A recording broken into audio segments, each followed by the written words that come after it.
Ezamba phambili indaba namuhla sidedelwe ngebhayili ishoshovu semfundo yamahhala. Inathi izohloniphwa ngumengameli wayo kanti seyigawule zabekwa ngesekhomishana yokhetho. Indaba ze1 KZN TV nifundela uphilano kaCebe ukhulu kamzimba umntwana uyakhuleka kunina besilo. Sanibonani. Ummeli kalo wabekade ishoshovu sika #FeesMustFall uMasibonge Mathomane uthi nakuba kube ngumqanzi ukuncenxa kwenkantolo kuba kine kubongozi khanyile ibhayili bajabula ukuthi igcine samukela isicelo sabo. Mathomane usho kanjena ke ngemuva kuba ke imantshi uVincent Hlatshwayo idedele ngebhayili ezinkulungwane zamarandi ukhanyile obekwa amacala amahlanu ahlanganiso lokususa uthuthuva emphakathini nokwaholela ekutheni kubeke nebhayili nokuzitapela nokushiswa kwezitolo esifundazweni saKwaZulu-Natal naseGoli. Kuhlokoma inkundla ngesikhathi inkantolo emantshi yaseThekwini uVincent Hlatshwayo ekhipha ngebhayili lo wabe ishoshovu seFeesMustFall uBonkosi Khanyile namuhla. Ukhanyile udedelwe ngebhayili yesamba se5,000 zamarandi wabasebekelwa nembandela eqinile. Phakathi kwembandela ebekwela uKhanyile ukusayina enkantolo yaseGoli noma eThekwini njalo ngomsombuluko nangoLwesihlanu phakathi kwehora lesi-6 ekuseni nelesi-6 ntambama ungayisebenzisa izinkundla zokuxhumana nokunye. Ummeli wakhe uMasibonge Mathomane uthi kana kuba inkantolo igcina imnikile ibhayili ukungcola kwegama lakhe kuholeleke ekutheni athwale kanzima ukuzama ukunxenxa imantshi ukuba imnike ibhayili. Given i-magnitude yecala and also ukwazi ukuthi ubani uBonkosi akuzange kuze kube into elula.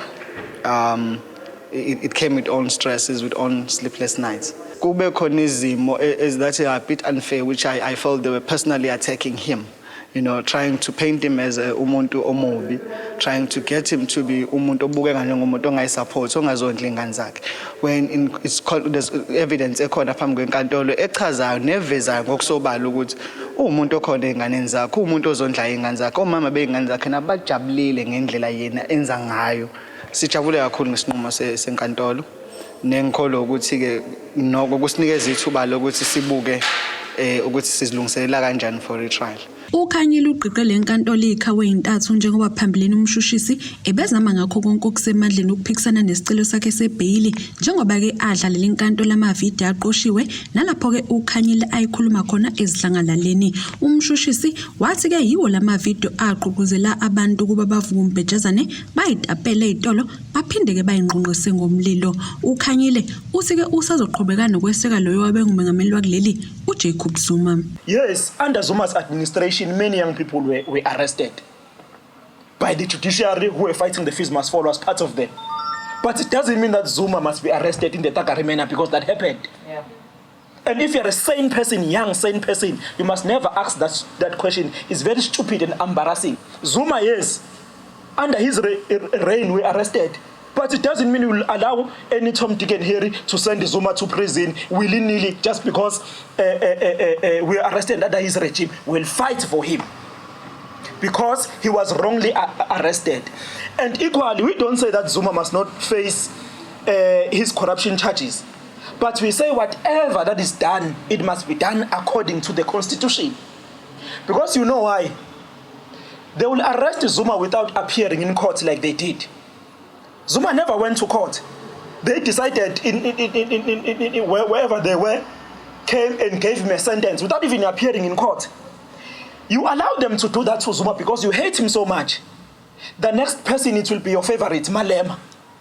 Inkantolo ibigcwele phama abantu abebezokweseka uKhanyile kubalwa phakathi nomama wakhe obecicima injabulo ngokudedelwa kwendodana yakhe. Ngikhululekile kakhulu engethembayo ukuthi necala mase kuqhutshekwa lo hamba kahle ngoba akade kukhalela nesikhalelayo sonke umsholozi ungaphandle ikhona besikhalela lokho ngoba nalokho nje bekusenza sibuza ukuthi kanti thina iliphi izokathiwa sikhululeke kulona makukuthi thina ithina sojika futhi sibuye sicindezeleke. Ngiyabonga kakhulu ke nje ukuthi ke umthetho utshengisa ukuthi amalungelo nathi sisenawo ngoba sesilahlekelwa ithemba ukuthi kusho ukuthi asisenalungelo yinthini. Endabeni ze1 KZN TV kubi kuntombi khona Vubu ngiseThekwini. Lo bambe njengomengameli kwinyunyana yothisha ki-National Teachers Union inathu ngamafuphi uSibusiso Malinga uthi bazohlonipha lo engumengameli waleli nyunyana u-Allen Thompson ongasekho emhlabeni ngokuthi baqambe ngayo ihholo lale nyunyana elisemadadeni eNewcastle maphakathi nesifundazwe. Ekhuluma nethimba lezindaba le-1KZN TV emva kuba kubuholo bale nyunyana buye bahambela emzini kaThompson ukuyobeka izimpahla edlinzeni lakhe, uMalinga uveza ukuthi bazoqhubeka nokulwela amalungelo othisha. Sekuphela izinyanga eziyisishiyagalombili lo wayengumengameli wenyunyana yothisha inathu umnumzana Allen Thompson adlula emhlabeni. Ubuholi bale nyunyana obuholwa yibamba uSibusiso Malinga buhambele emzini kaThompson eNewcastle ukuyobeka izimbali ethuneni lakhe. uMalinga uthi bazohlonipha uThompson ngokuthi baqambe ihholo ngegama lakhe elikuyo ile ndawo yaseNewcastle emadadeni. Ihholo elilapha emadadeni lele lathengwa inathu kufanele sibe nesiphakamiso sokuthi liqanjwe ngaye ubaba uThompson ukuthi legacy yakhe ingapheli, sibonge nomnikelo awenzile enyunyaneni ukuze kwazi nezizukulwane ukuthi ube necontribution engakanani kunathu. uMalinga uphinde waveza ukuthi basazoqhubeka nokulwela amalungelo othisha nokuyinto uThompson ashiye ebeka isisekelo kuyo. Waba negalelo elikhulu ngaphansi kwe-leadership kaBaba uNgcobo la ayekhuluma ngokuthi othisha kufanele bahlomule noma kabasebenzi bakahulumeni bahlomule emalini yabo yempesheni kaGEPF. Siphezulu kwakho ke lokho njengoba sizwile ukuthi osanda kuphuma esikhundleni uMboweni njengominister uthe kuyofanele abantu bahlomule kuma pension funds abo. Ngakho siyethemba ukuthi noGEPF uzokwenza lokho ngoba nothisha abashayekile. La elele khona mayengabona leyo nto iphumelela ingayinhle kakhulu. Esidabeni 1KZN TV kubikuthi abantu maphumulo empangeni. Umhlazi wezepolitiki eNyuvesi yaKwaZulu uDkt Uzakhele Shamasi uthi isinqumo sekhomishani yokhetho iEC sokuthi ivule elinye ithuba lokuba babhalise laba abangakwazanga ukubhalisela ukungenela ukhetho lohulumeni masekhawulizayo kuchaza ukuthi ukhetho kuzokube kulunga olukhululekile. uShamasi uthi lokhu kusho ukuthi kalikho iqembu elizokhalaza ngemphumela yokhetho ngoba wonke amaqembu azobenikezwa ithuba elilinganayo lokungenela ukhetho. uShamasi ukusho lokhu ingxoxo ekhethekile neziko lezindaba. Ikhomishani yengamela ukhetho kuleli IEC imemezela ukuthi ke izovulela elinye ithuba lokuthi ke umphakathi ukwazi ukubhalisela ukuvota nokuhlelela ke impela sonto ngomhlazi 18 ne-19 phezulu lokho kuzonika ithuba naloma maqembu ayesale ngaphandle nawo akwazi kuba ungenele ukhetho lasekhaya. Lo ngumhlazi wezepolitiki eNyuvesi yaKwaZulu uDkt Zakhele Shamasi usechaza ke isinqumo sekhomishana iIEC njengesinqumo ke sizokwenza ukuthi ukhetho lube ngolukhululekile njengoba ke ethi lokho kwenza ukuthi ke abantu bakhethe labo ababathandayo nemphumela kangeke kube nazo inezikhalazo ngayo. Sibonile ke manje ukuthi iIEC ise-extende isikhathi sokuthi abantu babhalise. Kodwa phela ngeke wa-extend isikhathi sokuthi abantu babhalise ungase-extend isikhathi sokuthi amaqembu anike elinye ithuba sokusubmitha amalisi ngoba abantu babhalisa ngoba bezokhetha abantu. Manje mawulula isikhathi sokuthi abantu babhalise uthi ababhalisela ukukhetha abani kunabantu abasele ngaphandle ekusubmitheni amalist ukuze abantu bakwazi laba ababhalisa bakhethe bazokhetha labo bantu. Lokho kuchaza ukuthi ke ngeke kusaba khona ihibe ngasemphumela yokhetho, ngeke kusho ukuthi it was not free and fair.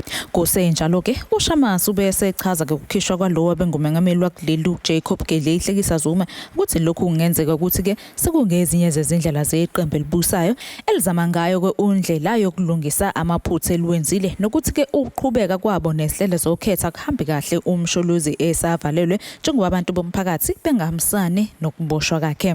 Iqembu elibusayo liyabona ukuthi ukuqhubeka nokhetho loluzayo nokuphatha nje kwalo akuhambi kahle umsholozi esejele ngoba kunabantu abaningi abamlandela abanganene nabe sebekushilo bakusho ngokusobala ukuthi ngeke baye bona okhethweni umsholozi esejele futhi ngeke baye ingakho ngakho namalisti kukhona nje okuningi ongahambi kahle eqembini elibusayo manje uze bekhona ukuthi bekhona ukuthula ke ukuthi bekhona inqubela phambili akhishwe umsholozi ejele kuze akwazi akampanile neqembu elibusayo makunokwenzeka ukuthi unawo amandla okunikezwa kodwa unikezwe imigomo ngokuphuma kwakhe nge-medical parole. Umnyango wezokubusa ngobambisana nezindaba zomdabu KwaZulu-Natal usonxusa abantu nakanye nabashayeli bezimoto ukuthi babekezelelane emgwaqeni njengoba ke isimo sezulu singesihle. Imbike besimo sezulu iqagula ukuthi imvula ke iqala izolo kwezinye izindawo zesifundazwe isazoqhubeka kanti kwezinye izindawo zizokubeka ihambisana namakhaza ashubisa umkanje. Emva kwesikhathi esizinyanga ezine kwangena isikhathi sasebusika okuyilapho khona isimo sezulu sisuke sinamakhaza kuphela bese sinciphisa imvula. Izolo kubonakale liqalisa intwasahlobo ngokuletha imvula enamandla kanye namakhaza okuyinto abantu abaningi kakhulukazi abatshalayo besuke beyijabulela. Imvamisa ngesikhathi sezimvula kuningi okuhle nokubo kwenzekalayo, izingozi ziyanda emgwaqeni, abanye abantu bawelwe amakhaya abo ngenxa yezimvula. Lokho kwenza umnyango wezokubusa ngokubambisana nezindaba zomdabu kulesi sifundazwe uhlezi ukhipha isixwayiso zokuthi abantu bazivikele. Labo abashayelayo noma labo abahamba abasebenzisa umgwaqo bashayele ngokucophelela njengoba isimo sezulu singesihle, izulu lina, kungenzeka ukuba umgwaqo ushelele, imoto zigcina ziba senkingeni. Okunye futhi msakazi okugcizelela ngokuhlomuka yikhona ukubaleka kokuthi ingane zesikole ziqinisekise ukuthi zisebenzisa indawo efanele.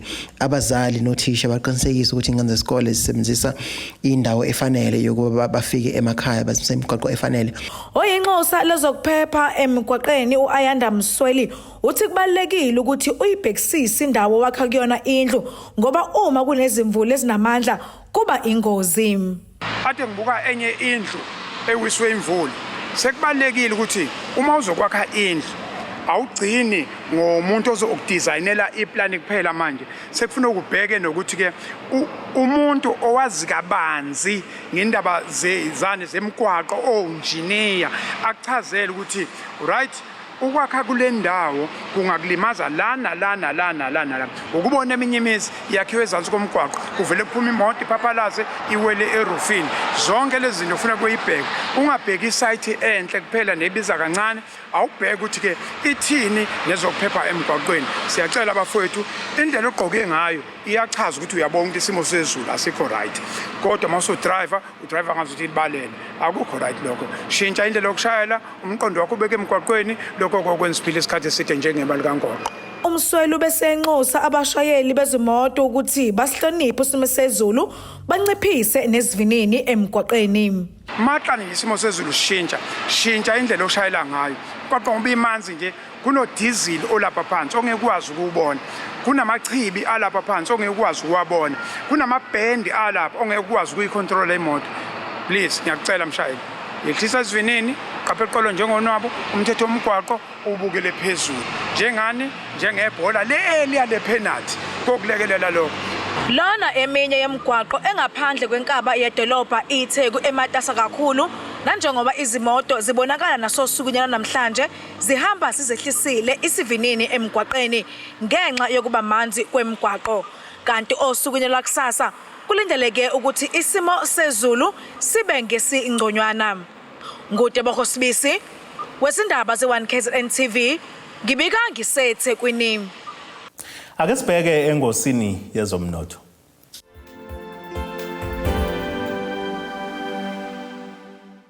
Iranda kuleli bizo 40 rand 31 cents kuyidola laseMelika libe ngu19 rand 77 cents kupondo waseBrithani libe ngu16 rand 98 cents uma kuqhathaniswa neeuro yase-Europe. Kanti ithenge ngegolide yona ime $1,814.79 cents ounce, kuthi ithangokayolo ngahluziwe yona ube ngu$72.22 cents umphongolo. Ake sibheke engosini ezemidlalo. Umqeqeshi weqembu lesizwe Bafana Bafana uHugo Broos uncome abadlali bakhe ngenkathi leli qembu linqoba iGhana emidlalweni okuhlungela kwindebe ngonyaka ozayo ezobanjelwa ke eQatar. uBroos uncome kakhulu kumdlalo wasesiswini Ethan Brooks oneminyaka engama-20 ogijima ke esiswini naveza ukuthi kukhulu ongalindela kuyena lo mdlali. Elakuleli linqobe ngegoli elilodwa ke elivalelwe ke nethini ubonga okuhle Hlongwane. Ake sibheke nasi isimo sezulu esingelendele kosukwini lakusasa.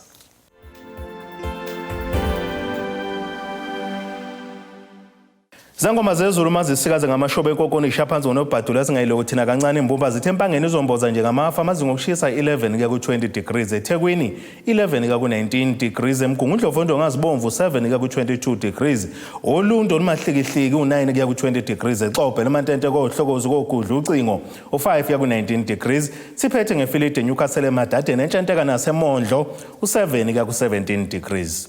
Nina bakamkhumbi kudluka sibone amagumgedlela ziyaguqa besiyiphaka namuhla na kanjani kusasa ngesikhathi esifanayo zobe zikhona.